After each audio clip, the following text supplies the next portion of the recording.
여러분 안녕하십니까? 남도역사연구원장 노성태입니다. 오늘 이 시간에는 남도 땅에서 일어난 동학농민전쟁에 관한 얘기를 여러분과 함께 나눠보도록 하겠습니다.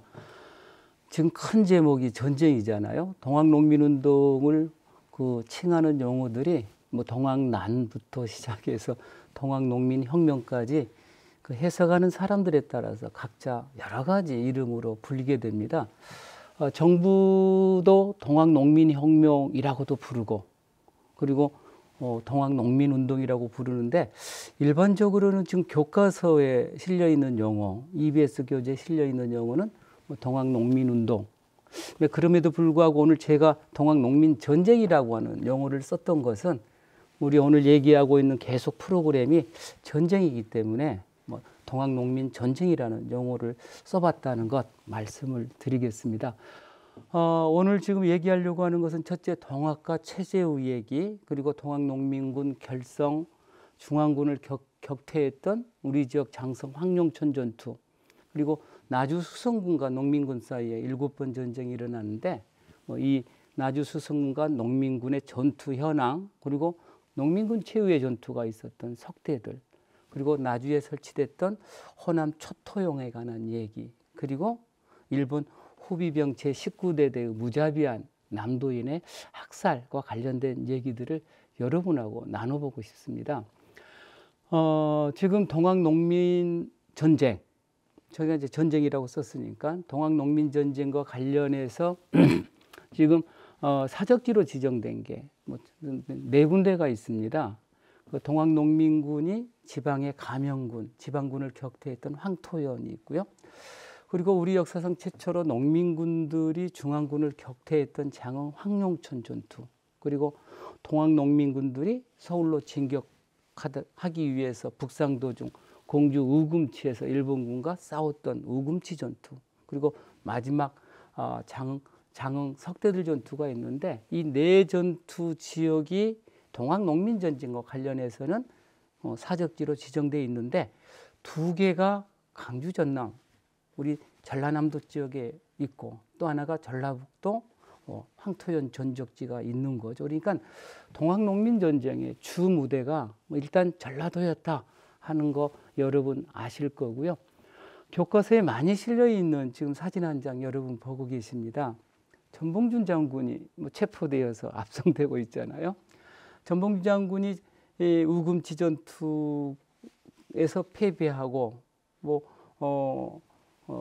전라북도 그 피노리라고 하는 그 지역으로 숨어 들어갔지만 12월 2일 날 1894년 부하의 신고로 체포가 되고, 그리고 왔던 데가 지금 나주 초토영이니까 나주로 오는 겁니다. 나주에 와서 중앙으로 지금 압송되어 가는 모습의 사진인데, 이 사진을 어디서 찍었는지는 정확하게 알 수는 없지만 나주 초토영을 출발할 때 찍었을 가능성도 있다 하는 말씀만 드리고 이 얘기를 진행하도록 하겠습니다. 이제 첫 번째는 동학과 최재우에 관한 건데요. 1860년에 동학이라고 하는 민족 종교가 몰랑양반 최재우에 의해서 창시가 됩니다. 민간 신앙 플러스 유불도교를 융합해서 만들었던 민족 종교, 이렇게 얘기를 하는데, 우리나라에 그때 이제 천주교가 이미 들어와 있잖아요. 그래서 동학은 천주교를 서학이라고 불렀는데, 천주교로 대표되는 서양 세력의 침략으로부터 나라를 구하겠다라고 하는 뜻의 의미도 포함되어 있으니 반외세적 성격도 품고 있는 거다. 근데 동학의 핵심 사상은 아마 많은 분이 알고 계실 겁니다. 인내천. 인간은 인의 한울림이다. 이게 지금 핵심인 거예요. 인간, 그러니까 사람 위에 사람 없고 사람 밑에 사람 없다는 거잖아요. 양반도 상민도 천민도 다 한울림이다는 거예요. 아녀자도 어린아이도 다 한울림이다는 거예요. 다 존중받아야 될 대상이라고 하는 선언은, 저는 우리 근대 역사에서 최재우의 이 인내천, 인간은 한울림이라고 하는 선언은 매우 중요한 근대의 여명을 열었던 선언이었다, 이렇게 생각이 되고요. 그뿐만 아니라 미래가 아니라 현세에서 복을 구하는 현세 구복이라든가, 그리고 지금 후천개벽이라고 하는 것은 뭐냐면 후천의 반대가 뒷하늘이니까 앞하늘 선천이잖아요. 선천의 세계는 이미 끝났다. 후천의 세계, 그러니까 인간이 하늘님으로 존중받는 세계가 온다는 거예요. 이 후천개벽 사상은 조선왕조를 부정하는 혁명 사상이 또 포함되어 있는 이런 그 사상일 수도 있겠다 하는 생각이 들고요.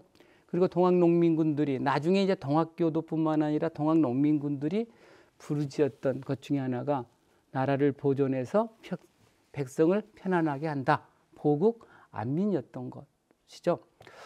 1860년 이런 최재우가 동학을 창시하자 많은 사람들이 동학으로 몰려들게 되는데, 몰려들었던 가장 큰 이유가 뭐겠어요? 농민을 인간으로 대접하는 거다. 그러니까 동학당들이 모였던, 동학교도들이 모였던 뭐 당회라고 하나요? 뭐 집, 교회 같은 데 가면 양반과 아녀자가, 양반과 상민이 서로 맞절하잖아요. 당신은 하늘님이라는 뜻이죠. 이런 대접을 농민들이 언제 받아봅니까? 많은 농민들이 평등한 사회를 주창했었던, 최재우가 주창했던 동학에 몰려들었던 이유다. 하나만 덤으로 말씀을 드리면, 최재우가 이제 아까 인내천을 뭐 주창하고, 그리고 최초로 우리나라에서 평등을 실천했던 분이 최재우예요. 최재우는 집에 노비할 때 비 두 명이 있었는데, 한 명을 며느리로 삼았고 또 한 명은 수양딸로 삼았으니까 가장 완벽하게 가장 먼저 대한민국에서 신분제의 해방을 실천했던 인물이 최재우였다. 제가 오른쪽에 지금 즉시 그리고 이후 영원히 자유를 부여한다 라는 말귀를 써놨는데, 이게 에브라함 링컨이 노예 해방했을 때 선언인 거예요. 이건 1863년이거든요. 그래서 에브라함 링컨보다도 3년 앞서서 신분제를 완벽하게 실천했던 이 땅의 최초의 인물이 최재우였다 하는 말씀도 덤으로 드리고 싶습니다. 여러분, 이분이 어떤 분인지 아신가요? 소파 방정환 선생이에요. 방정환 선생은 뭘로 유명합니까? 어린이날을 제정했던 분, 잡지 어린이를 발간하셨던 분, 또 뭐 아동 문화단체인 색동회를 조직해서 아동을 권익 향상을 위해서 평생을 활동하셨던 분. 근데 이분이 누구냐면 손병희의 사위예요. 손병희는 3대 교주잖아요. 그러니까 최재우, 최시영, 손병희 때 이름을 뭐 천도교로 바꿉니다마는 동학의 3대 교주가 손병희예요. 그러니까 우리 역사에서, 대한민국 역사에서 어린이들에게 관심을 가졌던 단체가, 조직이, 종교가 동학이었던 거잖아요. 왜? 어린이도 인내천, 하늘님이 있기 때문에. 지금까지 누구도 관심을 갖지 않았던, 어린이에게 관심을 가졌던 종교가 동학이었다 하는 말씀을 드립니다. 뭐 지금 보고 계시는 분은 이대 교주 최시영, 해월 최시영이라고 하는 분인데, 여러분 다 아실 거예요. 최재우는 뭐 그때 당시 그 최재우가 평등사회를 뭐 외치게 되자, 인내천을 외치니까, 후천개벽을 외치니까 그 사회 질서를 유지하려고 했던 양반들이, 지배계급들이 가만두지를 않잖아요. 그러잖아요. 수평사회를 만들려고 하니까 수직적인 사회, 신분제 사회를 유지하려고 했었던 지배계급과 양반들이 가만히 있지를 않았다. 그래서 결국은 뭐예요? 혹세무민죄, 세상을 어지럽히고 백성을 현혹시켰다고 하는 죄로 최재우를 처형시키잖아요. 그러나 최재우가 처형됐지만 당시 동학도들은 뭐 이런 표현을 써도 되는지 모르겠는데 앵겨 붙을 수가 없어요. 왜? 힘이 미약했기 때문에. 아직 교세가 크게 확대되지 못했기 때문에.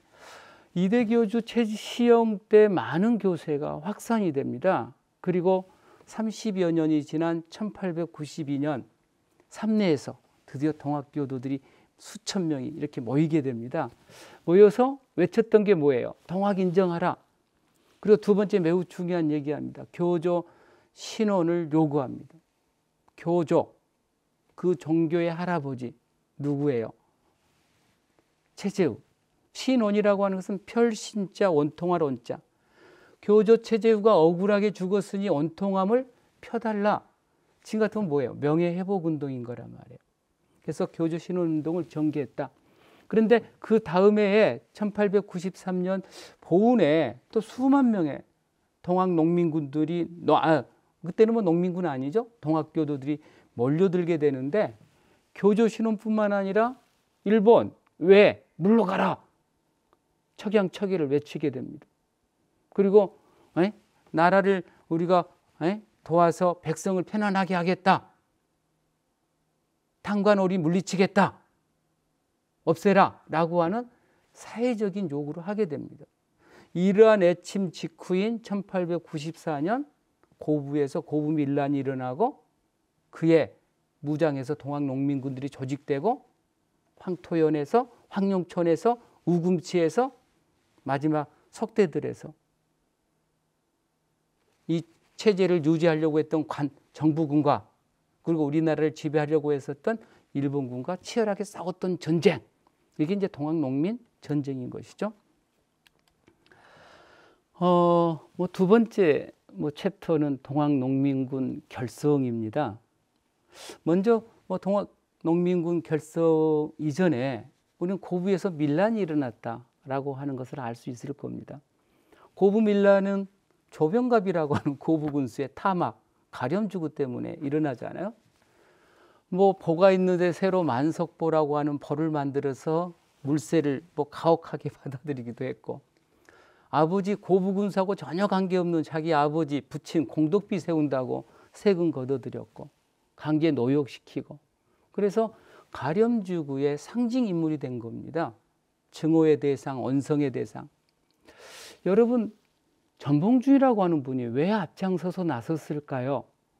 물론 농민들의 입장에서 공감하고 했었던 리더였다고 하는 것은 사실이지만 보다 근본적인 것은 아버지가 전창혁이라고 하는 분이세요. 이분이 고부군수에 의해서 장살됩니다.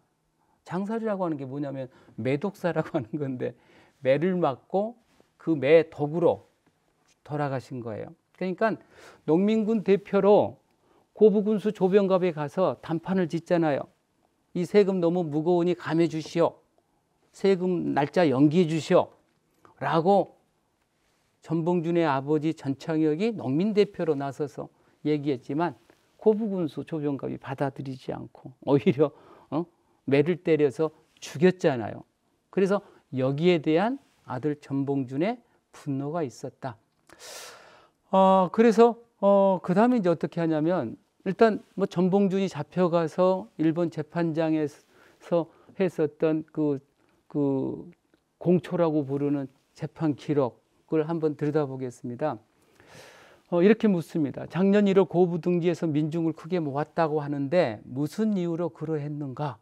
대답하죠. 그때 고부군수 조병갑이가 정해진 액수잖아요. 정액 이하에 가혹하게 수탈한 것이 수만 양인 거로 민심이 억울하고 통탄스러워서 의거했다. 고부가 나를 습격했다. 고부밀란을 왜 일으켰느냐라고 하는 것에 대한 답변인 거죠. 묻습니다. 고부에서 봉기할 때 동학이 많았는가 농민이 많았는가? 동학 농민이 합세했지만 동학교도보다는 농민들이 많았다. 그러니까 고부 밀란 동학 농민운동할 때는 동학계 이념이 핵심이 자리 잡고 있었고 동학교들이 참여했지만 동학과 관련 없었던 농민군들도 다수 참여했기 때문에 동학농민이란 말은 저는 들어가야 된다고 생각을 하는 겁니다. 농민을 빼서도 안 되고 동학을 빼서도 안 된다, 이런 생각이 먼저 드는 거고요.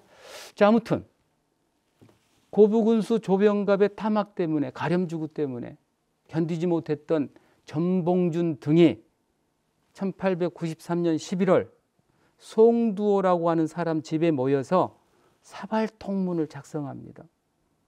사발, 밥그릇을 엎어놓고 옆에다가 이름을 쓰는 거예요. 동그랗게. 누가 주모자인지 알 수 없게끔. 지금 여러분 보시는지 모르겠지만 요거 전봉준의 이름도 새겨져 있습니다. 전봉준, 송두호 등 20여 명이 서명했는데 여기에서 결의사항 4개를 썼어요. 1. 고부성을 격파하고 군수 조병갑은 목을 벤다, 효수하자. 2. 군기창 화약고를 점령하자. 3. 군수에게 아첨해서 백성을 침략한 관리는 격하게 징벌한다. 아마 뭐 군수에게 아첨했던 사람이라고 하면은 뭐 아전들, 향이들 얘기하겠죠. 4. 전주 가명을 그러니까 전라도 관찰사가 있는 전주 가명을 함락하고 서울로 직접 올라간다. 제가 볼 때는 일반 밀랑과는 너무 다른 구체적인 목표가 설정이 되어 있는 매우 구체적인 어떤 모의 준비였다고 얘기할 수가 있습니다. 그래서 이 타발통문을 돌리고 고부관하로 진격하려고 했는데 이걸 안 조병갑이 전주로 출행랑 도망가 버리는 거예요. 그래서 일단은 고부 밀란은 일어나지 않는다. 잠깐 동안은. 그래서 사발통문을 작성했던 현장에 지금 위에 있잖아요. 위에 뭐라고 되어 있냐면 동학혁명 모의지, 동학혁명을 최초로 모의했던 장소. 그래서 여기에는 모의피가 이렇게 새겨져 있어서 그날의 역사를 증거하고 있는 겁니다. 조병갑이가 아까 말씀드린 대로 전주로 도망갑니다. 다른 고부 군수를 임명하지만 고부 군수에 나아가지를 않는 거예요. 지금 고부들은 지금 정읍일 때인데 아마 가보신 분 있을지 아는지 모르겠지만 동진강가에 엄청난 뜰입니다. 조선왕조 시대에 고부 군수는 특급지 중에 특급지였어요. 누구나 갈 수 없는. 그래서 엄청난 정치적 배경을 갖지 않으면 가지 못하는 곳이거든요. 근데 결국은 조병갑이가 익산으로 발령받았다가 다시 정치적인 뭘 썼던 어떻든 고부군수로 재임용해서 또 옵니다. 그때가 1898년 1월 9일 한 2달 만에. 그러니까 분노했던 아까 전봉준을 비롯한 고부관하에 백성들이 들고 일어나서 고부관하를 습격하고 그리고 그때 원성이 자자했었던 만석포를 파괴하고 제수를 석방하고 창고를 열어서 곡식을 배분하고 무기고를 탈취하고 이날이 바로 1월 10일이었다. 그러니까 1894년 1월 10일 물론 음력입니다만 이날은 고부 밀란이 일어난 해였다. 조병갑 전주로 도망갑니다. 고부 밀란은 동학농민전쟁의 신호탄이 되었다. 지금 고부 군수 조병갑이 근무했던 고부 관하는 지금 없어졌고 지금 여러분 보시는 것처럼 고부 여기 다음 앞에 거 다시 봐야 되겠다. 그 고부 초등학교가 돼 있었고 고부 초등학교에 고부 관하 고북은 잘 한자가 뭐라고 보여요? 관하치 고북은 관하치 그러니까 지는 터잖아요. 고북군 관하 터 비가 고부 초등학교에 서 있어서 그날 1894년 1월 10일 그날을 증언하고 있다고 저는 생각을 합니다. 이제 고부 밀란이 일어날자 아까 조병갑은 도망가고 정부는 고부 군수에 박원명을 임명합니다. 그리고 고부에 내려와서 군민들을 달랩니다. 조병갑이가 나쁜 놈이라고 얘기합니다. 그래서 고부 농민들이 해산했습니다. 그런데 문제는 누구냐면 안핵사 이용태가 오는 거예요. 장흥부사. 안핵사는 특별한 사건이 일어났을 때 이를 조사해서 처리하는 암행어 사고는 다른 그 특별한 사건을 처리하는 관리를 얘기하는데 와가지고는 뭐라고 얘기하냐면 고부밀란 다 난리를 일으킨 것은 동학교도들의 잘못이다 라고 규정을 하고 다시 농민들을 잡아다닙니다. 체포하고 방어하고 심지어 살해까지 하게 된다. 그래서 분노했던 전봉준 등이 태인접주였던 김계남, 무장접주였던 손아준과 함께 무장해서 지금 무장은 지금 고창군 공운면 구수마을인데 여기에서 봉기하게 됩니다. 이날이 3월 20일. 이걸 우리는 무장봉기라고 하고 여기에서 왜 우리가 일어났는지 그걸 알리는 포고문을 발표하는 거죠. 현장에 가서 보니까 동학농민혁명 발상지라고 하는 비가 서 있다. 그러니까 동학농민군이 봉기했었던 이제 농민군이에요. 아까 고부빌라는 고부에서의 농민들이 들고 일어났었던 곳이라고 한다면 이건 이제 군대 편제를 하게 되는 거예요. 여기서 호남 창의소를 결성하고 전봉주를 대장으로 삼아서 고병하게 됩니다. 4천여 명의 동학농민군이. 이걸 우리는 무장봉기라고 한다. 현재 고창군 공운면, 공운면은 청보리 축제로 유명한 면이기도 해요. 여기 구수마을에 동학농민혁명 발상지라고 하는 비가 건립되어 있다 하는 말씀도 드릴 수가 있습니다. 무장에서 거병하면서 포고문을 발표했는데 내용은 이런 거죠. 우리 무리는 비록 초야의 유민이나 임금의 토지를 갈아먹고 임금이 주는 옷을 입으면서 망해가는 꼴을 자시할 수 없어서 온 나라 사람이 마음을 함께하여 억조 창생의 은원을 모아 지금 의로운 깃발을 들어 보구간민의 생사의 맹서로 삼노라 등등등 포고문을 발표하는데 무장 기포의 목표는 보는 것처럼 그 봉건적 잔재를 청산하고 백성을 구조하겠다. 또 보구간민이 나와 있는 것으로 보면 나라를 보호하고 도와서 백성을 편안하게 하겠다. 그래서 당시의 시대 정신을 실천하기 위해서 일어섰던 군대가 전봉준을 중심으로 했었던 동학농민군이었다. 그러니까 우리가 말하는 폭도가 아니라 당시 실천해야 될 산적한 과제를 해결하기 위해서 들고 일어났다고 하는 측면이 매우 강하다 하는 걸 먼저 말씀을 드려야 될 것 같습니다. 무장에서 봉기한 다음에 어디로 갑니까? 백산으로 갑니다. 아마 옛날 동학농민운동에 관한 TV 드라마도 있었고 백산에서 활동이 자주 나왔습니다만은 이런 게 있어요. 백산은 47.5m밖에 안 되는 조그만한 야산이에요. 지금 요 산이에요. 저 며칠 전에 올라갔던 적이 있는데 여기에 올라가면은 옆에 동진강이 흐르고 엄청난 버들 평야지대입니다. 한눈에 쫙 내려다 보입니다. 높이는 50m가 채 안 되지만 농민군들이 이 백산에 몰려듭니다. 그래서 유명한 말이 있잖아요. 앉으면 죽산, 서면 백산. 그 뭔 말이냐면은 동학농민군들은 어떤 색깔의 옷을 입었어요? 하얀 옷, 옛날. 그리고 손에 뭘 들었어요? 죽창. 앉으면 뭐만 보여요? 죽창. 그러니까 죽산. 서면은 뭐만 보여요? 하얀 옷. 그래서 백산, 하얀 산. 이런 말이 거기서 생겨난 거예요. 아무튼 백산은 부안, 김제, 고부, 태인 등으로 통하는 교통의 요지였다. 올라가면 말씀드렸던 것처럼 배들평화가 한눈에 들어오는 전략적 요충지였다.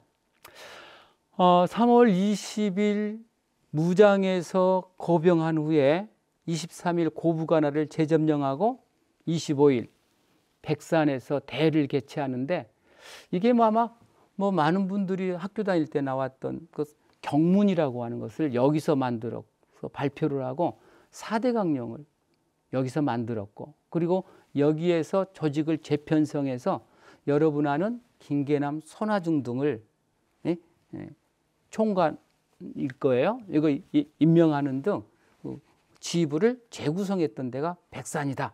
그래서 백산에 가면 여러분 지금 보는 것처럼 백산혁명, 동학혁명, 백산 창의비가 지금 꼭대기에 서 있다. 그날을 증언하고 있다. 이렇게 말씀을 드릴 수가 있습니다. 1894년 3월 20일 무장기포, 무장거병, 그 동학농민군들이 백산으로 와서 농민군 지도부를 결성했던 날이 3월 25일. 제일 왼쪽이 호남창의소 총대장, 그때 동도대장이라고 불렸는데 전봉준. 그리고 오른쪽 가운데가 여러분 총관령인 손아중, 가운데가 오른쪽은 김계남. 그러니까 이분들이 이제 동학농민군 지도부의 3인방이라고 얘기할 수 있잖아요. 우리가 뭐 잘 알려진 것처럼 김계남은 조금 과격파라고 이렇게 좀 알려져 있고, 그 손아중은 주로 무장접주, 그러니까 지금 뭐 고창에서 주로, 고창 영강 전라도 일대에서 주로 활동을 하게 됩니다. 강주 지역 나주를 공략하는데 늘 선봉했었던 사람이 손아중이고, 뭐 손아중도 나중에 체포되면 나주에 있는 호남 초토영에 끌려왔다가 서울로 올라갔던 분. 그래서 이 3인 중에서 주로 전라남도 뭐 강주, 나주, 영강 일대에서 활동했던 분이 이제 손아중이다 하는 말씀을 하나 드리고 싶고, 그 다음에 참모장에 김덕명, 동학사를 썼던 오시영이 있고요. 오지영인 것 같습니다. 오지영.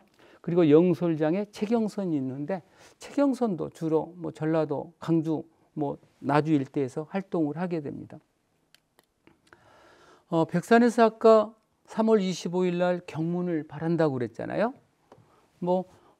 경문이 이런 겁니다.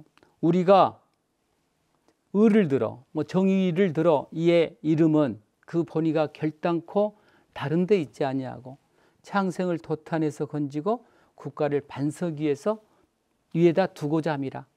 안으로는 타막한 관리의 머리를 베고, 이게 이제 반봉건인 거예요.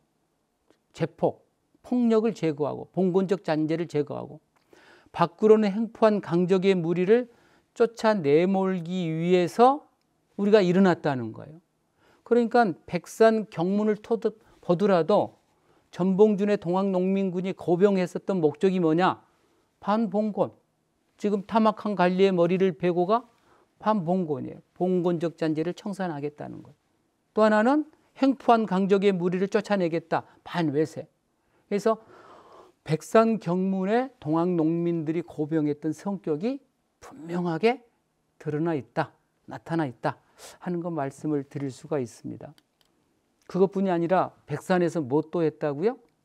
농민군 4대 명의를 밝혀요. 명의가 강령이라는 뜻이에요. 강령. 첫째, 불살인, 불살물. 사람을 죽이지 않고 물건을 빼앗지 않는다. 파괴하지 않는다. 두 번째, 충효쌍전, 재생안민, 충가효, 온전히 하여 세상을 구하고, 이게 기본 가치가 충가효라고 하는 것이죠. 백성을 편안케 한다. 세 번째, 일본 오랑캐를 몰아내요. 그러니까 충멸외의, 징청 성독, 그때 한자를 썼던 시기니까 일본 오랑캐를 몰아내어 없애고 왕의 정치를 깨끗하게 한다. 네 번째가 이제 구병입경. 이게 병사를 몰고 서울에 들어가서 진멸, 전부 없애버리겠다. 권기. 그러니까 권세가와 귀족을 모두 없애겠다. 평등한 세상 만들겠다는 거예요. 농민을 등쳐먹고 농민에게 가렴주구를 행했던 그때의 공기들을, 권세가와 귀족들을 모두 없애버리겠다. 이게 이제 4대 강령. 그래서 백산에서 다시 정리하면 앞에 나왔던 경문을 발표하고 4대 강령을 발표하면서 전봉준을 총대장으로 하고 손아중, 김계남 등등의 지도부를 구성했었던 데가 백산이다. 앉으면 무슨 산? 축산. 서면 백산. 그리고 나서 이제 동학농민군들이 갔던 데가 어디예요? 황토현으로 이동합니다. 제가 현장에 가서 보니까 한 8km 정도 거리예요. 백산에서 황토현까지는. 현이라고 하는 것은 전부 고개예요. 고개. 황토현이라고 하는 고개에서 최초로 전투가 붙는 곳이다. 그래서 거기에 가면은 뭐라고 써 있어요? 황토현 전적지. 현장에 가서 그런 걸 생각을 해봤어요. 야, 지금 뭐 전부 유적지 명칭이 한자로 돼 있는데 10년 후에 20년 후에 여기를 찾아오는 우리 아이들은 이거 읽을 수 있을까? 한자를 배우지 않으니까 이걸 인솔하고 오는 선생님들도 읽을 수 있을까? 이런 생각을 해보면서 앞으로는 그런 고민들이 조금 있어야 될 것 같습니다. 아무튼 다시 정리하겠습니다.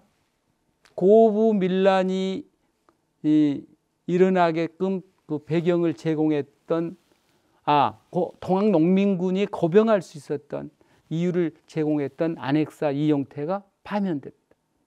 그리고 정부는 홍계운에게 양호초토사로 임명하고 중앙의 정예군대, 주로 강화도에 근무했던 800명을 주어서 동학농민군을 진압하기 위해서 내려보냅니다. 홍계운이 제물포를 출발합니다. 그런데 그때 전라감사, 감사란 보통 관찰사라고도 부르고 감사라고도 부르는데 전라도 관찰사가 김문현인데 김문현이 공을 세우고 싶은 거예요. 왜? 자기가 관찰사 관할구역에서 밀란이 일어났잖아요. 고부봉기. 그리고 또 뭐가 일어났어요? 동학농민군이 후에 또 고병했잖아요.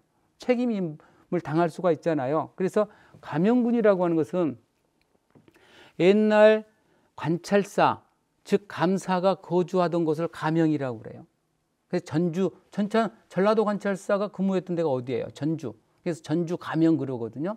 여기에 소속돼 있는 지방 군대를 감영군 그래요. 그러니까 지금 쉽게 말하면 전라남도 감영군 하면은 강주 31사단인 거예요. 31사단 지방 군대를 이끌고 황토현에 있는 농민군을 치러 간 거예요. 그래서 음력 4월 6일 날, 7일 날 치열한 전투가 벌어졌는데 결과는 동학농민군의 대승으로 끝나고 말았다. 동학농민군들이 지방의 감영군을 격퇴한 거다. 이때가 음력 4월 7일, 양력으로 5월 11일. 그래서 여러분 지금 한번 달력 한번 펴보세요. 달력 보시면 5월 15일이 빨간 글씨로 동학혁명 기념일로 되어 있습니다. 황토현 전투에서 농민군들이 지방 감영군을 격퇴했던 이날을 대한민국 정부는 동학혁명 기념일로 삼고 있다. 그러니까 정부도 명칭 중에 하나가 동학혁명이라고 하는 걸 알 수가 있습니다. 현장에 가니까 갑오 농민혁명 기념탑이 세워져 있었습니다. 이 밑에가 갑오 농민혁명 기념탑이고요. 여기에 새겨진 말이 지금 전서체로 홀려서 썼기 때문에 지금 사진에서도 잘 안 보이잖아요. 썼던 말이 뭐냐면은 제폭구민이에요. 위에가. 밑에가 보국안민이에요.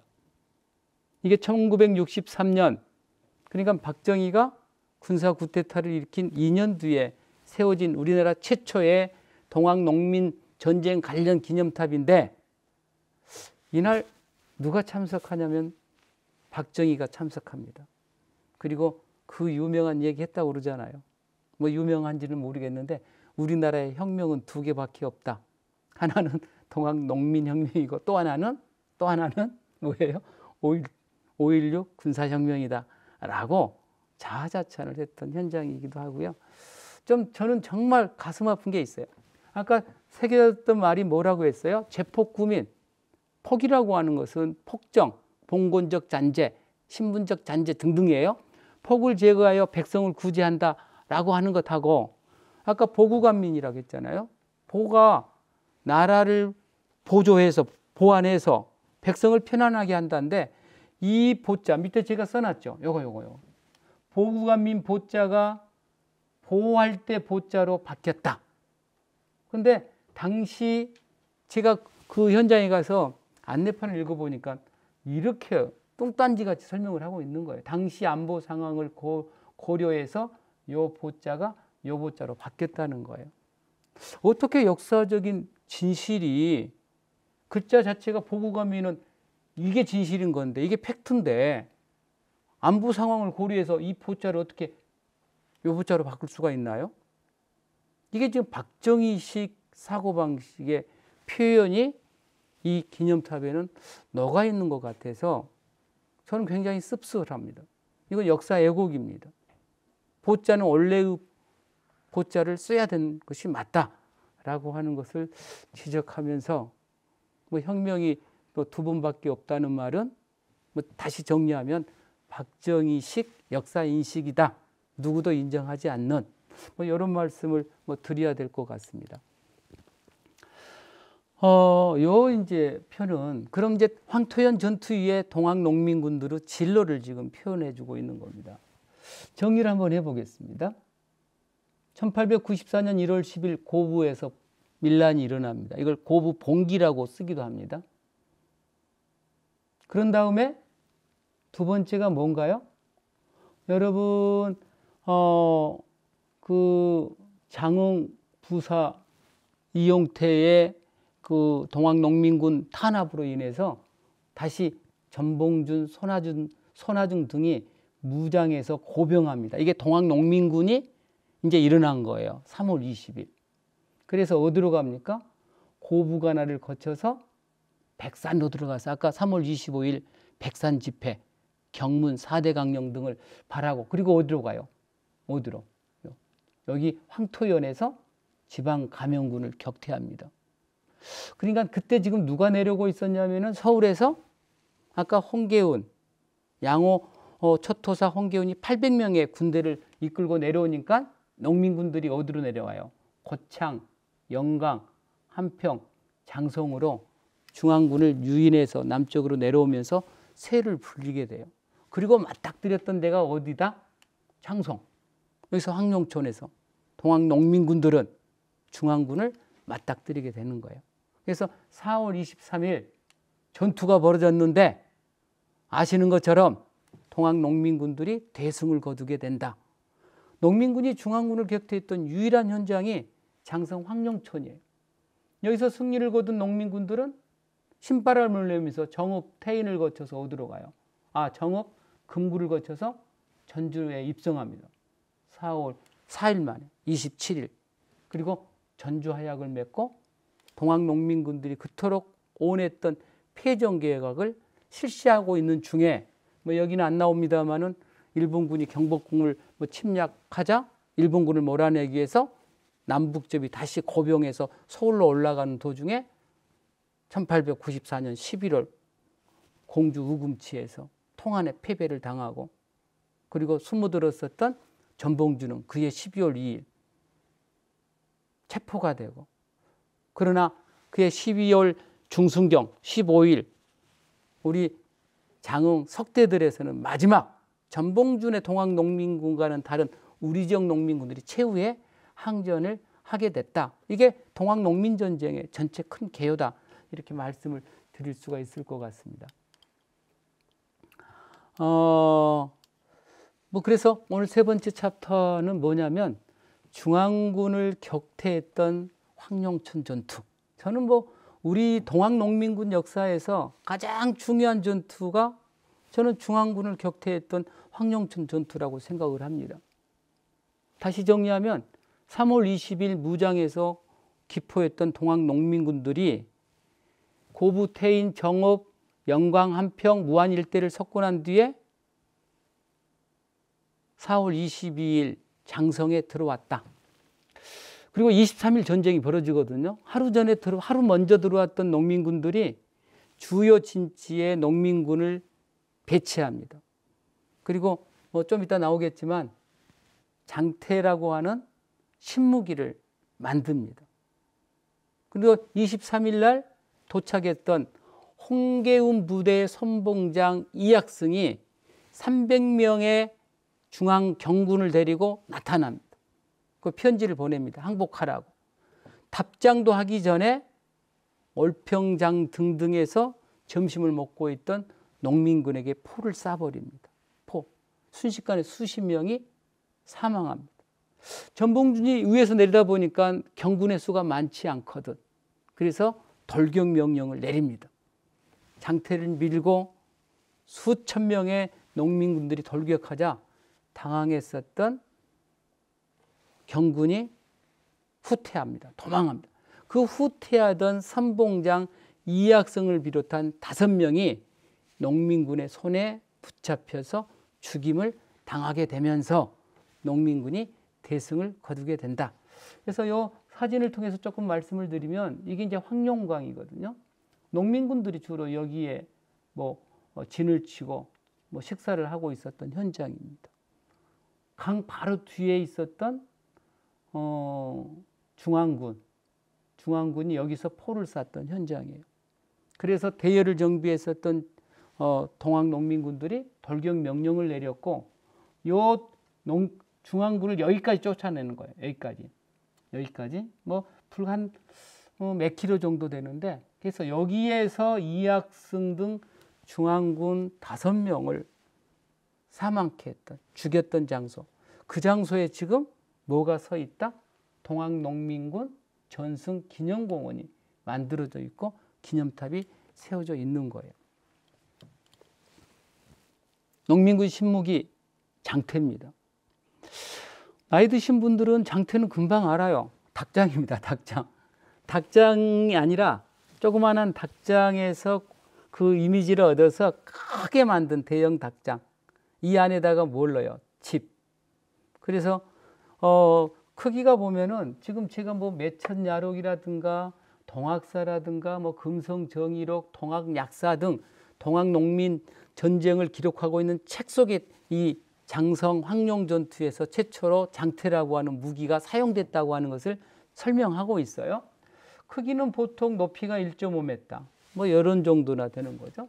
그리고 길이가 4-5m 정도 되니까 동학농민군이 뒤에서 한 몇 명이 밀고 가면서, 안에는 집이 가득 차 있기 때문에 경군들이, 중앙군이 총을 쏴도 집에 막혀서 뚫지를 못하잖아요.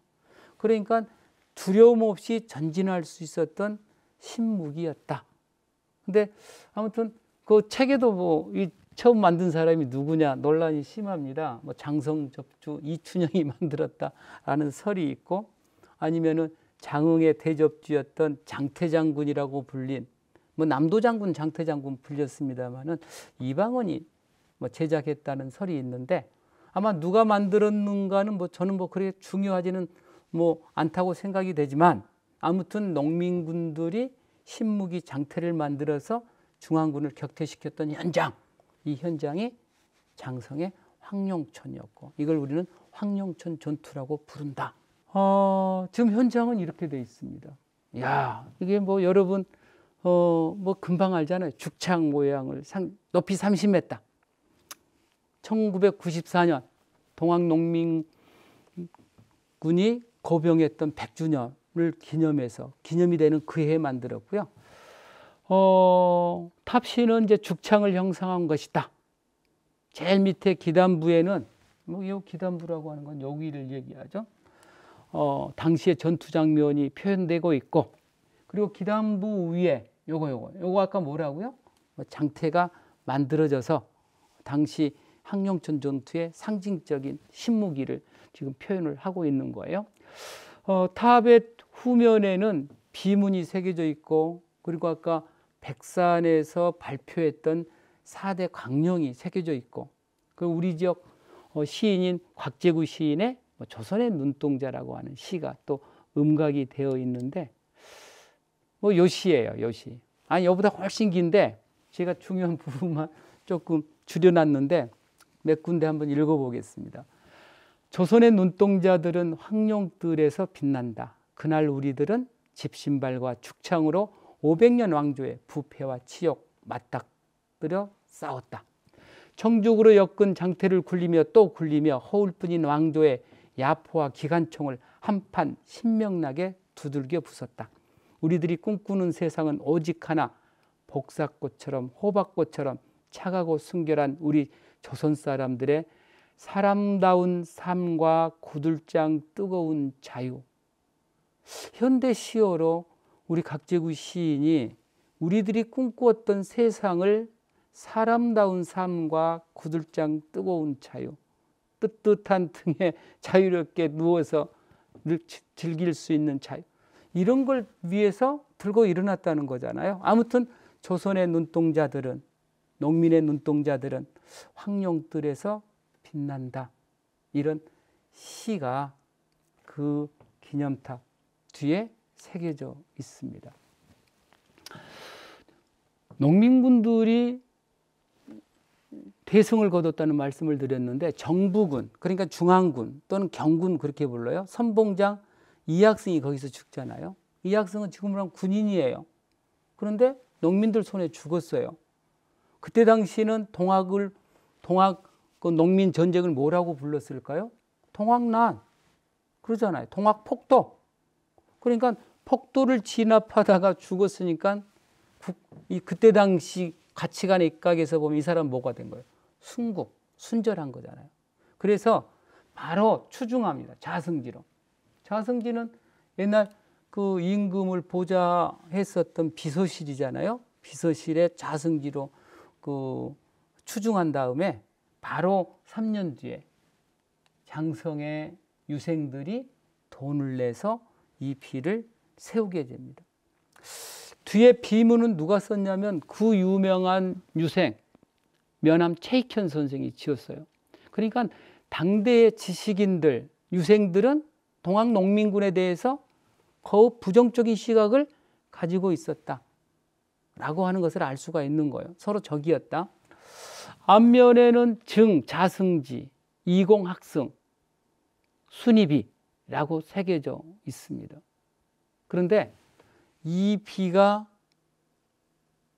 장성 황룡촌 들바닥에 서 있는 한 동학농민군들의 후손들은 우리 할아버지가 아버지가 동학농민군이었어요 라는 말을 할 수가 있을까요? 없을까요? 할 수가 없습니다. 왜? 하는 순간에 폭도잖아요. 이 나라의 충성스러운 군인을 죽인 사람이 되는 거잖아요. 근데 상황이 돌변합니다. 여러분 아시는 것처럼 아까 100년이 지난 후에 동학농민운동에 대한 평가가 달라집니다. 반봉건, 반외세를 외쳤던 근대의 출발이 되었던 사건으로 규정하게 됩니다. 그러니까 근대라고 하는 새 세상을 열었던 사람들이 동학농민군들이 되는 거예요. 더 이상 폭도가 아닌 거예요. 5.18 강주 사태라고 했을 때 폭도지만 5.18 민주항쟁, 민주화운동이 됐을 때는 민주인사가 되는 거란 말이에요. 명예가 회복. 아까 신원이 회복이 된 거예요. 신원이 된 거예요. 그래서 일단은 어떻게 됐냐면 이 이학승 순이비를 요 비를 세우자 원한에 사무쳤던 농민군들의 후손들이 넘어뜨려서 파묻어요. 그리고 몇 년이 지납니다. 농민군들이 다시 찾아서 세웁니다. 그래, 이학승 너도 피해자야. 가만히 보니까 국가가 명령했잖아. 나가서 진압하라고. 그러다가 죽었을 뿐이다. 그러니까 동학농민군들이 명예회복이 되니까 자기에게 총을 쐈던 동학 중앙군들을 용서하게 되는 거란 말이에요. 그래서 이 비를 다시 땅에서 끄집어내서 농민군들을 기리는 동학농민군 전승기념탑 가까이에 다시 세워놓고 있다. 그러니까 이런 거예요. 매우 중요한 역사의 화해 장면이어서 제가 조금 더 말씀을 드리면 5.18 한번 생각을 해보세요. 강주 분들은 그때 당시 총을 쐈던 군인들을 더 이상 욕하지 않습니다. 이제 용서했습니다. 왜? 군인들도 피해자라니까요. 명예에 의해서 쐈던 사람들은 사람을 죽였는데 내 눈앞에서 사람이 죽어갔는데 평생 트라우마 없이 살겠어요? 그분은 엄청 트라우마를 가지는 환자라고요. 그러니까 어떤 사람은 용서가 안 되지만 쏴라고 명령했던 인정하지 않고 죽었었던 전 누구는 용서할 수 없지만 그러잖아요.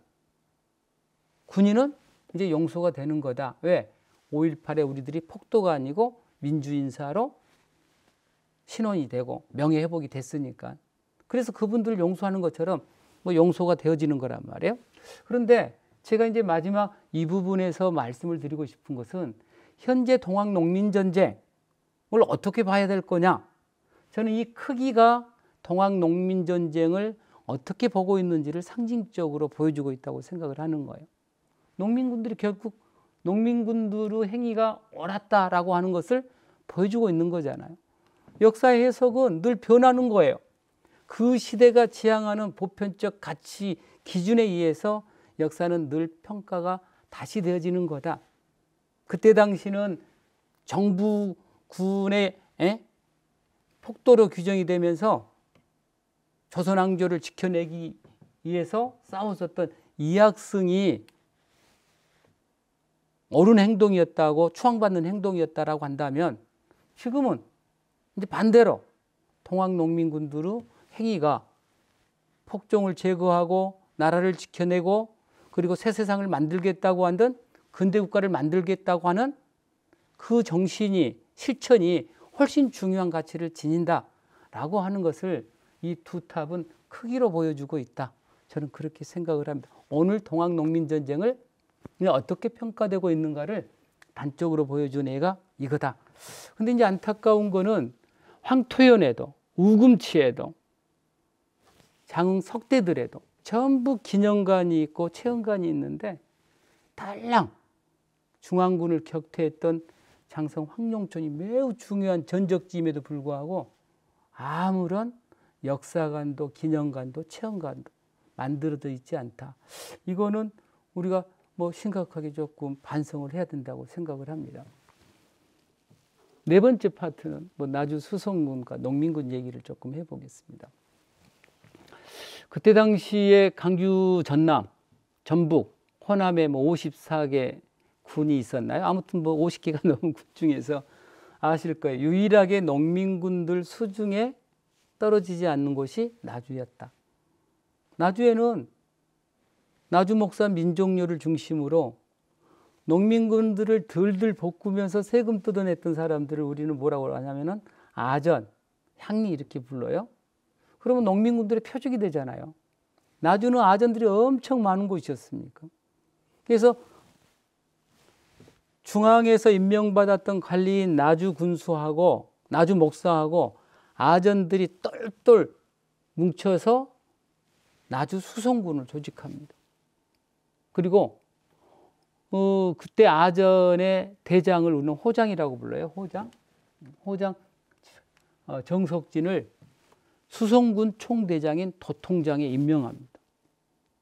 7월 5일 최초의 전투, 나주 성에 있는 서문, 서성문이라고 그래요. 서문에서 전투가 벌어졌고, 그리고 뭐 나주 침산, 강주 용진산, 고막포, 노안 남산촌 등등, 여기서 제가 소개하지 않은 곳도 있습니다만은 나주 수성군과 인근의 농민들이 7번이나 전투가 벌어지게 되는데, 이때마다 7전 7승은 수성군이 했고 7패는 농민군들이 했다. 그래서 끝끝내 농민군들은 나주를 점령하지 못했다. 서성문 전투입니다. 뭐 우리나라는 어디나 옛날 다 성곽의 도시였습니다. 나주도 강주도 강주 읍성이 있었습니다. 그리고 여러분 아는 충장로 파출소 옆자리가 북문이 있었던 터이기도 합니다. 콜박스 있는 데가 서문이 있었던 터입니다.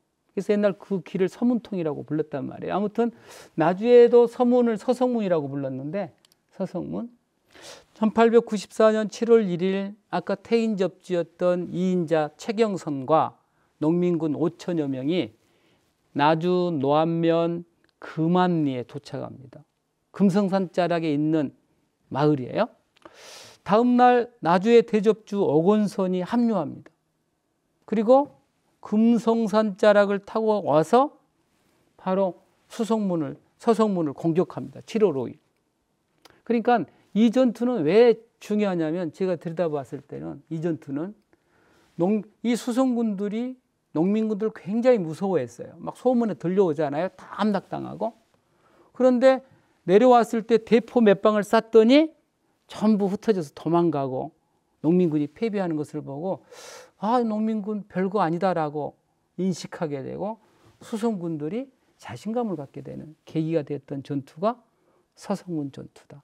그래서 7월 1일 날 서성문 전투가 일어났고 그 다음에 7월 20일경에 일어나니까 3달 가까이 수성군과 농민군 사이에는 전투가 벌어지지 않는 거죠. 침산 전투가 있습니다. 지금 광산구 하산동이니까 강주이죠. 나주에서 뭐 이렇게 강주로 들어오는 입구, 평동 언저리라고 이렇게 생각을 하시면 될 거예요. 손아중 등이 나주를 공격하기 위해서 10월 15일 강주 농민군과 오곤선이 이끄는 나주 농민군을 연합해서 침산 일대에 농민군들이 주둔하게 됩니다. 이 정보를 입수한 나주 수성군이 21일 그 대포를 지참하고 수성군에 가까이 와서 대포를 쏴고 공격하니까 농민군이 흩어지게 됩니다. 싸움을 한 번도 해보지 못하고 이게 이제 침산 전투예요. 침산 전투. 용진산 전투는 여러분 용진산 강주 분들은 아시잖아요. 호남대학교 뒷산이 어등산이고 앞산이 용진산이에요. 그러니까 여기도 마찬가지예요. 침산에서 아까 바로 직전에 수성군에게 격퇴당했던 손아중 농민군들이 북창 등지에 모여서 다시 나주 공략 계획을 짜게 됩니다. 그러니까 수성군들이 또 출동합니다. 포를 가지고. 그래서 대안포, 첨보, 조총으로 공격을 하게 되고 농민군들은 절대적인 무기의 열세 때문에 결국은 용진산 속으로 후퇴하면서 또 농민군이 패배하게 되는 거죠. 고막교 전투는 여러분 저 어렸을 때 거기에 지금 보시면은 요 다리가 매우 유명한 꼬막교라고 하는 건데 그 한평군 학교면 고막리라고 하는 지금 행정구역명이에요. 강주에 있던 손아중, 최경선 그리고 나주의 오곤선, 무안의 배상옥 이런 분들이 대표적인 동학 접주들이에요. 이분들이 연계해서 나주를 공격할 계획을 짜게 됩니다. 1894년 11월 17일 농민군 5, 6만 명이 고막포에 진을 구축했다. 5만 명, 6만 명 이건 상상이 안 돼요. 근데 기록에는 이렇게 돼 있는데 저는 이보다는 절대 많았을 리는 없다고 생각하고 어느 정도 과장된 숫자라고는 생각이 되지만 아무튼 최하 10,000명 가까운 수천 명의 농민군들이 나주성을 마지막 무너뜨리기 위해서 고막교 언저리에 진을 구축했다. 그러니까 1월 18일 날 정보를 입수한 나주의 수성군들이 포군 300여 명이 출동합니다. 포를 가지고. 그래서 총 공격을 하자 또 포 몇 대를 맞았던 농민들이 견디지 못하고 고막산으로 후퇴하는 등 이외에도 몇 번의 전투가 있었습니다마는 아무튼 나주성은 한 번도 농민군들에 의해서 함락당하지 않고 지켜냈던 수성군과의 전투에서 농민군들이 늘 패배했다 하는 말씀을 드리고 싶고요. 그래서 여러분 지금 나주에 가시면 뭐가 있냐면은 이런 상호 써도 되는지 모르겠는데 하얀 집이라고 하는 곰탕집이 있고 바로 옆에 금성관이라고 하는 객사가 있어요. 그래서 객사 앞마당에 많은 비들이 있는데 이 비 중에 요거 있잖아요. 요 비 이름이 금성토평비예요. 토평, 공격해서 진압했다 이런 뜻이에요. 그래서 수성군들이 농민군들을 진압했던 과정을 기록한 비가 금성토평비예요. 그래서 금성토평비는 장성의 기우만이라고 하는 의병장이 썼어요. 아까 기우만은 어떤 사람하고 성격이 비슷하냐면 최익현과 비슷한 유생들이잖아요. 유생들은 농민을 보는 그 시각이 매우 부정적이었다. 폭도로 이렇게 인식을 하고 있었던 사람이에요. 그래서 기후만이 지었는데 농민혁명 발발 이후 나주성에까지 농민군이 들어오게 되는 과정이라든가 목사 민족열의 어떤 리더십이라든가 관군과 농민군의 7번에 걸친 전쟁의 내용이 뒤에 새겨져 있다. 그래서 금성 토평비는 나주 수성군과 인근의 농민군과의 전투 과정을 비교적 상세하게 새겨놓은 팩트에 가까운 매우 소중한 자료다라고 하는 것을 알 수가 있습니다. 여러분 아까 8월, 7월 1일 날인가요? 그 서성문 전투 7월 1일 날 실패합니다.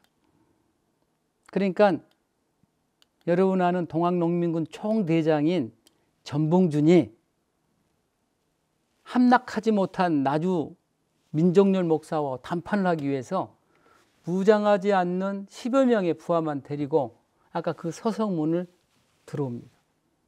그리고 나주 목사 민족열을 만납니다. 만났던 장소가 여기예요. 목사 내야. 목사 내야가 뭔지 아세요? 목사 사택. 이 목사가 여기서 퇴근한 뒤에 거처했던 사택에서 만납니다. 담판을 벌입니다.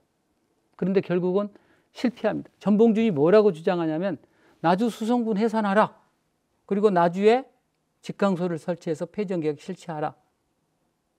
그러나 민족열이 거절하면서 담판이 결렬됩니다. 기록에 의하면 지금 그 전봉준이 이 하룻밤을 자고 가는데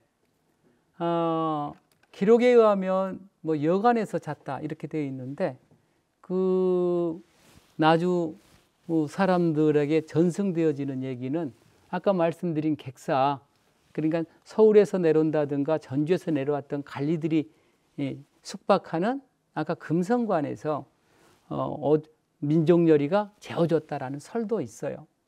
근데 민족열 입장에서는 거기다 재워져서는 안 돼요. 왜? 그때 당시 역적이잖아요. 역적을 국가의 공공기관에 재워준다고 하면은 목사 모가지도 날아갈 수 있잖아요. 그런데 아무튼 결론은 뭐냐면 민족열이 체포할 수도 있는, 잡을 수도 있는 전봉준을 잡지 않고 돌려보내줬다고 하는 것은 지금 평가를 그렇게 합니다. 민족열의 인간됨이 대단했다. 사람을 알아보았다. 비록 적이었지만 이렇게 평가를 하고 있고, 그리고 객사에다 재웠을 가능성도 있다. 그러나 공식적으로는 객사에 재워서는 안 되니까 재워놓고 여관에서 잤다라고 기록을 썼을 수도 있다. 이런 얘기들이 지금 나주에서 전해오고 있습니다. 아무튼 덤으로 말씀을 드리면 전봉준은 나주를 공식적으로 2번 옵니다. 한 번은 담판을 벌이기 위해서 왔다. 아까 서성문을 통과해서 목사 내야에서. 이게 8월 13일입니다. 그리고 그해 12월 2일 피놀이라고 하는 곳에서 체포됩니다. 체포되고 끌려왔던 데가 호남 초토영이 있는 또 나주입니다. 이제 안전히 체포된 신세로. 그래서 공식적으로 총대장 녹두장군 전봉준이 나주를 찾은 것은 이제 2번이었다 하는 말씀을 알려드립니다. 전봉준이 피치했던 곳은 아까도 말씀을 드렸지만 지금은 순창 피놀이라고 하는 곳이고, 순창 피놀이 12월 2일 거기에 가면은 밑에 나와 있나요? 전봉준 장군 피체지, 체포됐던 장소. 정읍 출신 김경천의 밀고로 동학혁명과 전봉준 장군이 체포된 곳이다. 부하였다고 그래요, 부하. 그런데 그 목에 붙은 현상금 때문에 배신을 한 거잖아요. 아무튼 돌에다가 밀고자 이름이 새겨져 있으니 아마 영원히 밀고자로서 불명예를 안고 아마 김경천 이분은 그런 불명예스럽게 역사에 기록되지 않을까 그런 생각이 되네요. 아무튼 왜 이제 제가 요 얘기를 하냐면 전봉준 정리하면 장군은 나주에 2번 왔다. 한 번은 담판하기 위해서 왔고 한 번은 체포된 뒤에 호남 초토영이 있었던 곳이. 그러니까 호남 지역에서 체포됐던 중요한 동학농민군 관련 인사들은 나주 초토영으로 와야 됐고, 이 초토영에서 대부분은 뭐 교수형에 처해졌지만 더 중요한 사람들은 또 서울로 올라갔다. 서울. 그래서 뭐 손아중이라든가 뭐 다시 뭐 전봉준 등은 서울로 올라가게 되는 모습이 제가 처음 시작할 때 가마에 타고 압송하는 모습이 그것이었죠. 뭐 여기도 또 나오네요. 나주 초토영, 호남 초토영에서 서울로 압송되는 모습이다. 뭐 다섯 번째 얘기를 좀 하겠습니다. 농민군 최후의 전투는 어디서 일어난다? 그해 12월 장흥에서 일어난다. 장흥 석대들에서. 장흥 석대들도 이론이 사적 제498호로 이렇게 지정이 됩니다. 근데 먼저 좀 뭐 아쉬운 점을 말씀을 드리면, 뭐 작년 11월인가요? 뭐 장흥에서 뭐 학술 세미나가 있을 때 저도 참여해서 이걸 지적을 했는데요. 아까 사적 동학농민혁명 관련 사적지가 황토연, 황룡천, 그리고 우금치, 석대들 그런다고 했잖아요. 근데 고등학교 교과서에 황토연, 황룡천, 우금치는 본문에도 실려 있고 기념탑도 실려 있는데, 석대들은 본문에도 기념탑도 생략돼 있어요. 이걸 뭐 그 소수라는 분이 알아서 뭐 기록을 해주면 다행이겠지만 절대 그렇지 않거든요. 지자체라든가 여러 사람들이 노력을 하고 따지고 계속해서 요구해야 된다. 요걸 이제 제가 지적을 한 적이 있는데, 아무튼 그렇게 푸대접을 받고 있어서는 안 된다 하는 말씀을 하나 드리고 싶고, 장흥 일대 마지막 농민군들이 12월 4일 날 벽사역을 점령합니다. 5일 날 장흥성을 함락합니다. 장흥성을 함락하는 과정 속에서 장흥 부사 박헌영이 죽임을 당하고 군졸 95명이 농민군에게 죽임을 당합니다. 그러니까 농민군들에게 엄청난 장흥 부사를 비롯한 그 관졸들이, 수졸들이 죽음을 당했던 현장이 뭐 9월 5일 장부 전투였던 것이죠. 12월 7일 날, 12월 5일, 12월 7일 날 강진현이 함락됩니다. 13일 날 광군이 들어옵니다. 광군과 일본군이. 그래서 13일 날 최초로 광군과 농민군이 교전을 했고, 농민군 20여 명이 죽음을 당하면서 퇴각합니다. 그리고 드디어 15일 날 만여 명이 넘는 농민군들이 고읍 방향으로부터 자울제를 넘어서, 그러니까 뭐 석대들로 모여듭니다. 그리고 일본군, 광군과 정부군과 대항해서 치열하게 싸웠는데, 아마 뭐 1000여 명이 넘는 농민군들이 쓰러지면서 최후의 전투, 석대들 전투가 농민군 패배로 끝나고 맙니다. 얼마나 많은 사람이 죽었는지는 알 수는 없는데, 여러분 지금 보고 있는 그 여기 보면 석대들 전투가 있고, 이게 지금 뭐예요? 공원운동장이잖아요. 농민기념탑이 있는.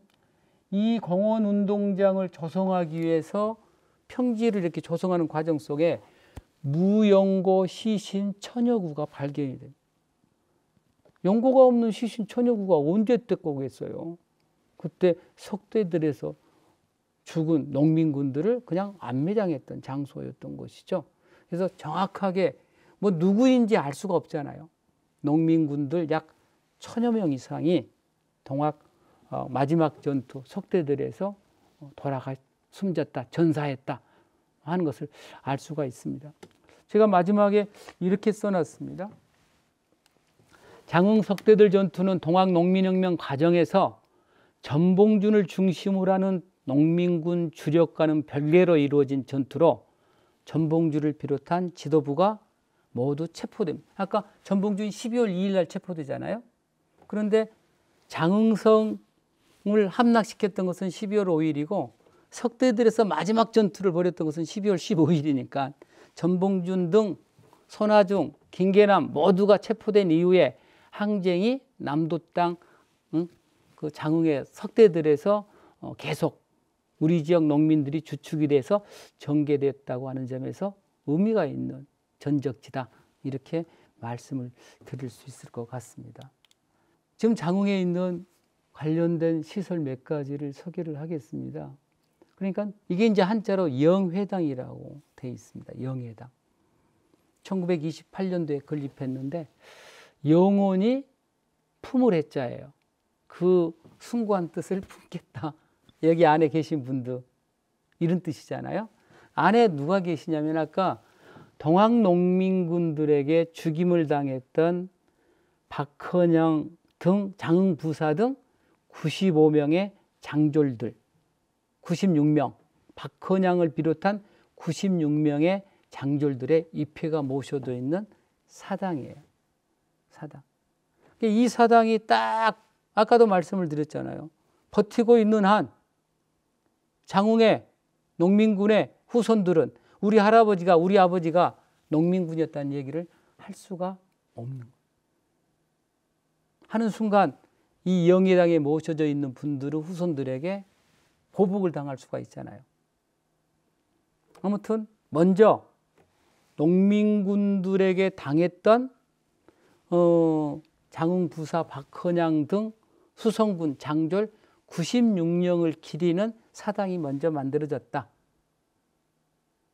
아까 그 장성 황룡촌에서도 선봉장 이학승의 순위비가 만들어졌던 것처럼 이런 거예요. 그리고 100년이 지나서 농민군들의 기념탑이 만들어지잖아요.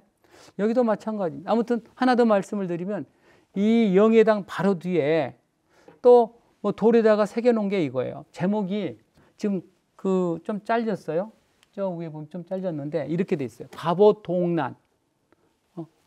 동학도들이 이렇게 난이에요. 갑오동란, 수성 장군, 순절비. 그래서 여기 지금 여기에 나오는데 이게 연도 뭐냐면 광서예요. 광서 20년. 광서 20년이 좀 잘렸는데 광서라고 하는 건 제가 써놨잖아요. 청나라 덕종 광서제의 연호다. 아마 뭐 1908년까지인 거 보면 마지막 황제 후이 앞에 황제가 광서제인 것 같아요. 아마 맞을 겁니다. 그리고 광서 20년이라고 되어 있는데 광서 20년은 1894년이니 이때 동학 농민군들이 석대들에서 전투를 했던 그 시기를 얘기하는 거죠. 제일 왼쪽에 가장 크게 큰 글씨로 쓰여져 있는 게 증 이렇게 돼 있어요. 참 이제 뭐 일반 학생들이 이거 읽기는 어렵잖아요. 증, 내무차미, 행, 부사, 박공헌양. 박공헌양이니까 박헌양이에요. 박헌양. 박헌양이 아까 뭐예요? 장흥부사. 제일 뭐 우두머리니까 오른쪽에 글자가 제일 크고 그 다음에 이제 읽어보니까 수송, 별장, 전사과, 임공, 기남, 임기남이라고 하는 그 수설 장조, 그 성을 짓겠던 장졸. 아마 뭐 지금 같으면 모르겠어요. 중대장이나 뭐 소대장급 이렇게 쭉 나오고 제일 왼쪽에는 잘 안 보입니다만은 그때 죽었었던 병졸들의 이름이 이렇게 새겨져 있으니까 이 비에다가 이름을 새기는 순서도 뭐 관직순이죠, 관직순. 부사가 제일 크고 그 다음에 중대장, 소대장 그리고 소대원들이 얘기가 나오는데 아무튼 농민군들에게 죽임을 당했던 그 수성 장군 순절비가 바로 영예당 위에 세워졌던 것이죠. 그러다가 드디어 농민들을 기리는 동학 농민군들을 기리는 동학농민혁명기념탑이 세워지게 되는 거예요. 1992년도에. 그러니까 뭐 98년 만에 동학농민군 뭐 발발 98년 만에. 그런데 여기서 정말 가슴 아픈 것은 뭐냐면 세워졌는데 제막식을 못 해요. 제막식을 언제 하냐면 이 92년도에 이걸 만들어 놓고 제막식은 2004년도에 하는 거예요. 몇 년 지나서 12년간이나 만들어 놨는데 제막식을 못 하는 거예요. 이유는 뭐냐? 이유는 뭐예요? 동학 농민군들에 의해서 죽었던 아까 박헌양을 비롯한 수송장군 96인의 후예들이 용납을 안 하는 거예요. 인정을 안 하는 거예요. 그러니까 갈등이 지금도 계속되고 있는 거란 말이에요. 그런데 왜 2004년도에 제막식을 하게 됐느냐?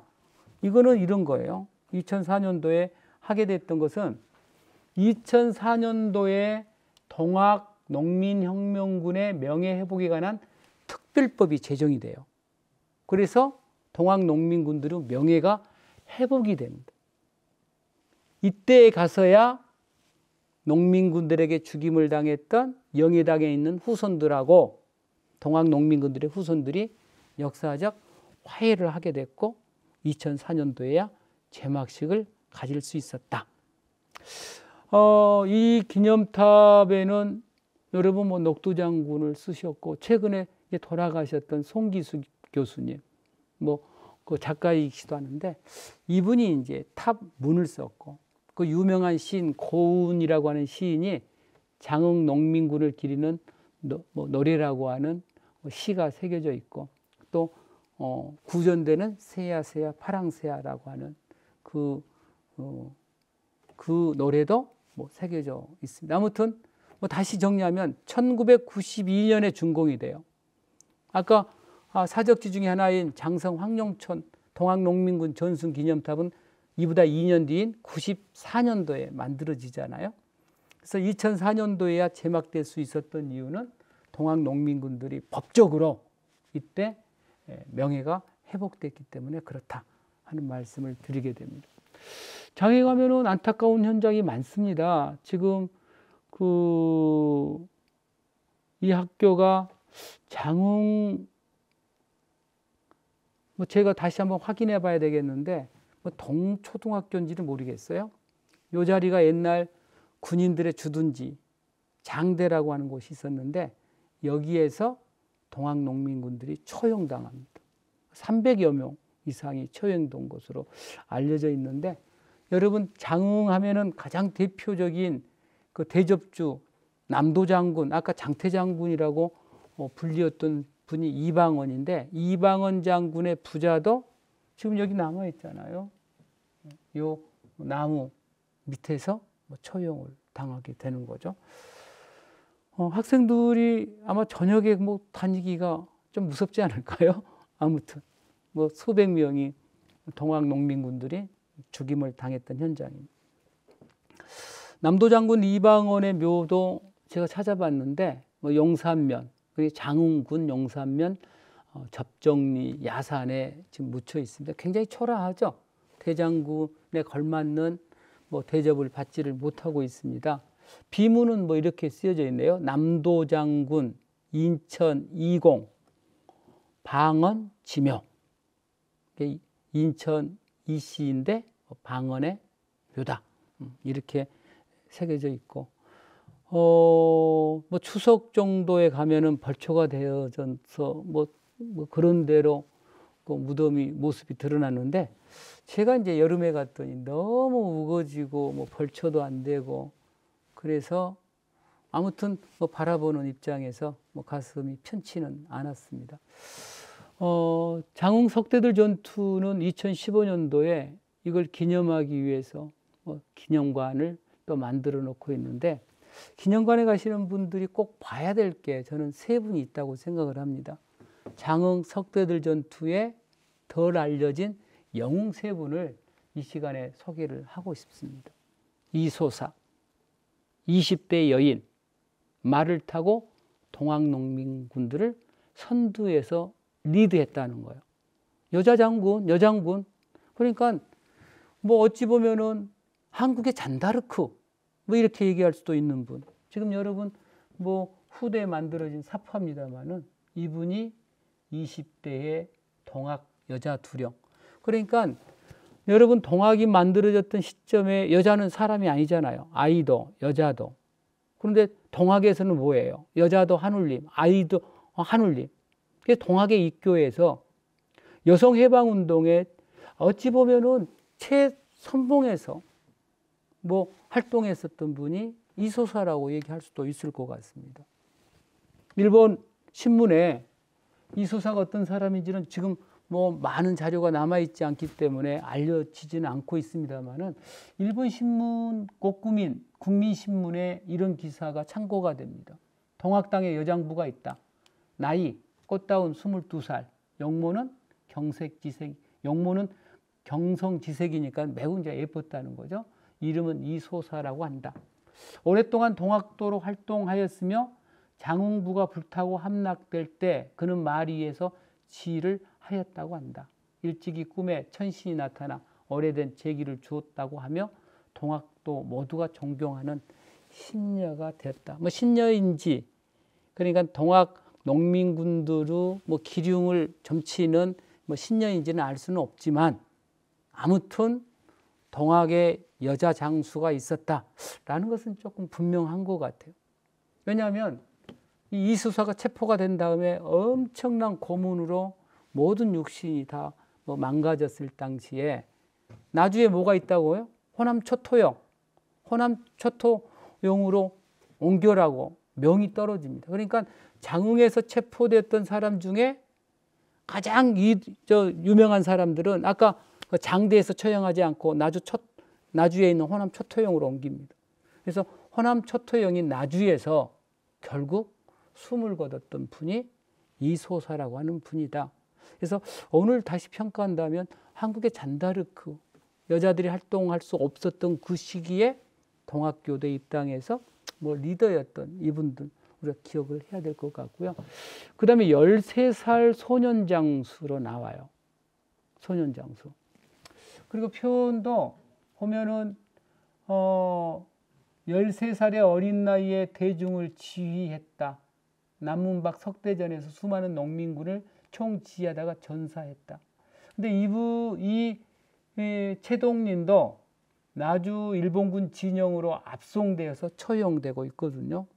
그래서 이번에 나주에서 동학농민혁명 관련된 학술대회가 열렸을 때 최동린의 나이 13살이 맞나? 이런 논의가 있었습니다. 근데 결론은 13살보다 훨씬 많았을 거다. 일본 놈들이 13살로 낮춰서 이 어린 아이들까지도 동학이 무도하다, 비도덕적이다 이런 걸 강조하기 위해서 어린 아이들까지도 뭐 전쟁에 동원되었던 것을 뭐 선전하기 위해서 13살로 만들었을 가능성, 많은 분들이 아마 여기에 동의를 하는 것 같습니다. 저도 13살 소년장수 최동린은 좀 맞아 보이지는 않다. 아무튼 나이 어린 소년장수가 있었다. 최동린 뭐 기억해도 될 것 같습니다. 또 이제 그 기념관에 가면 소년뱃사공 윤성도 얘기가 실려 있습니다. 석대들에서 살아남은 500여 명의 농민군들이 이제 광군에게 밀려서 일본군에게 밀려서 장흥의 서민 회진면 덕도로 숨어듭니다. 저 그 부분 조금 알아요. 제가 뭐 옛날 한 30 몇 년 전에 장흥 회진면에서 뭐 교사를 한 적이 있기 때문에 이 덕도가 여러분 아는 그 한강의 아버지 한승원 작가 있잖아요. 그분의 이제 고향이기도 합니다. 덕도로 숨어 들었고 또 뒤를 쫓은 강군 일본군은 육지와 바다에서 덕도를 완전히 포위해서 뭐 500여 명의 아까 농민군들의 생명이 절체절명의 위기에 처해 있을 때 소년 뱃사공 윤성도가 한 사람씩 생일도 금일도 약산도로 실어 나르게 됩니다. 그래서 500명의 농민군의 목숨을 구했던 소년 뱃사공 윤성도도 우리가 꼭 기억해야 될 영웅은 아닐까 그런 생각을 해봅니다. 여섯 번째 얘기는 이제 호남 초토용 설치고요. 아까 나주에 설치되었다. 민족요리 초토사였고 나주 목사 그리고 초토용이 설치됐던 장소가 나주 초등학교였는데 여기에서는 나주를 비롯한 인근에서 붙잡힌 유력 농민군들이 처형되었다 한 것만 말씀을 드리고 그 초토용 토가 현재 나주 초등학교 자리다 하는 말씀을 드립니다. 이때 여기에 끌려왔었던 대표적인 지도자들이 아까 말씀을 드렸던 전봉준, 손아주, 최경선 등이고 이분들은 너무 거물이기 때문에 거기서 처형된 게 아니라 다시 서울로 압송된 뒤에 처형당했다. 이렇게 정리할 수 있을 것 같고 마지막으로 동학 농민군들을 진압하기 위해서 일본에서 일군 후비병 19대대 우리나라에 상륙합니다. 무자비한 학살을 가하게 됩니다. 근데 그때 후비병의 쿠스노키 비오기치라고 하는 상등병이 일기를 남겨요. 어떻게 죽였고 어떻게 했고. 우리 입장에서는 정확 그 동학농민 운동을 전쟁을 이해하는데 많은 도움이 됩니다. 그런데 요것만 말씀을 드릴게요. 거기에 보면은 12월 5일 이날 행군 도중 동학의 가옥 수십호를 불태웠다. 이날 밤 동학 10명을 잡아왔다. 한인에게 명해서 불태워 죽였다. 이게 소살이에요. 얼마나 무지막지합니까? 불을 태워 죽입니다. 그 다음에 뭐 두 번째 보면 때려 죽인 것이 48명. 타살입니다. 몽둥이로. 고문 후에 불태워 죽였다가 또 나오잖아요. 그 다음에 하나 더 보면 1월 4일 우리 군은 동학도 7, 80명을 잡고 자백했다. 죄가 무거운 20명을 총으로 쏴서 죽였다. 근데 그 1월 5일 날 보세요. 이날 동도 중에 남은 자 7명을 잡아왔다. 이들을 성 밭 가운데 세워두고 총에 총검을 장착하고 머리 따 치카유키 1등 군조의 호령에 맞추어 일제히 달려들어 죽였다. 이게 뭐예요? 착검한 뒤에 찔러 죽였다잖아요. 찔러 죽였다. 이게 돌살이라고 표현하고 있습니다. 돌격에서 죽였다. 얼마만큼 그 무자비했는지를 알 수가 있고요. 그 다음에 이제 그 정군일제 보면 매일 나주성 남문에서 400m 떨어진 곳에 작은 산이 있다. 시체가 산을 이루었다. 매일 12명 이상 103명까지 하루에 살해가 됐다. 이곳에 버려진 시체가 680명이나 됐다. 근처에 악취가 심하고 땅은 시체에서 나오는 기름이 얼어붙어서 마치 하얀 은과 같았다. 이런 기록을 통해서 일본 후비병 동학농민군 진압부대가 얼마나 무자비하게 전라도 일대의 동학농민군들을 살해했는지를 알 수가 있는 것 같습니다. 대충 이제 마무리해야 될 시간이 된 것 같은데요. 동학농민군들이 우금치에서 아까 황토현에서 황룡천에서 석대들에서 왜 죽을 줄 알면서도 함성을 지르고 달려들었던 이유는 뭘까요? 동학농민군들이 만들려고 했던 세상은 어떤 세상이었을까요? 저는 전주성을 함락하고 폐정 계획안 12개조 속에 그 답이 있다고 생각을 합니다. 제5조 노비문서 소각한다. 신분제 사회 없애겠다는 거예요. 그 다음에 제12조 매우 중요합니다. 토지 평균 분자해서 나누어 갖겠다. 그러니까 대부분의 농민들은 뭐가 없어요? 피지배자잖아요. 땅도 없잖아요. 나는 신분제 질서의 질곡 속에서 살지만 나는 땅 한 떼기 없는 갖지 않고 살지만 내 아들, 딸들은 평등한 세상에서 그리고 내 땅을 갖는 세상에서 살기를 염원했었던 그런 세상을 실현하기 위해서 아마도 죽창을 들고 목숨을 걸고 싸우지는 않았는지 이제 그런 생각이 들고요. 그 다음에 동학농민운동을 어떻게 불러야 되느냐. 저는 오늘 동학농민전쟁이라고 썼습니다만은 일본에서는 갑오농민전쟁, 북한에서도 그 갑오농민전쟁이라는 용어를 쓰고요. 중국에서는 동학당기이라고 하는 용어를 쓴다고 합니다. 그리고 또 그 당시에 어떤 관점에 따라서 동학난이라고도, 동학폭동이라고도, 동학농민봉기 여러 가지 다양한 칭호들로 불렸고 또 논문에서는 동학농민항쟁이라는 용어도 등장을 합니다. 그런데 정부에서는 서두에 말씀을 드렸습니다마는 동학농민혁명이라고 동학농민혁명 기념사회의 명칭을 존중해서 이 명칭을 공식 명칭으로 사용하기도 하고 있고 또 한국사 교과서 그 EBS 교재에서는 동학농민운동이라는 명칭을 사용하고 있기 때문에 정부에서 공식적으로 사용하는 명칭은 두 가지, 동학농민혁명 또 동학농민운동이라고 정리할 수 있을 것 같고 아까 말씀드린 것처럼 황토현 전투가 있었던 5월 11일 동학농민운동 기념일이 아니라 혁명기념일로 이렇게 지정을 하고 있는 거 보면 정부에서 어떤 용어를 쓰고 있는지를 우리가 알 수 있을 것 같습니다. 여러분, 요걸 제가 보여드린 이유는 뭐냐면 일본 아까 후비병 제1대대가 우리나라 와서 죽었던 건 딱 2사람밖에 없어요. 동학농민군 수천 명이 쓰러질 때 일본군 한두 명 죽이기가 그렇게 어려웠던 이유는 뭐예요? 결정적으로 대포와 조총과 우리 화승총, 무기의 열세인 거예요. 그럼에도 불구하고 중요한 것은 뭐예요? 왜 앵겨 붙었을까요? 잖아요. 왜 앵겨? 아까 폐정계획안 제가 노비 문서 없앤다, 토지 평균 분작해서 나눠 갖는다 해서 말씀을 드렸는데, 아무튼 결론적으로 말씀을 드리면 동학농민군들이 지향하고 실천했던 행위 자체가 저는 매우 의미가 있다는 말씀을 드리고 싶은 거예요.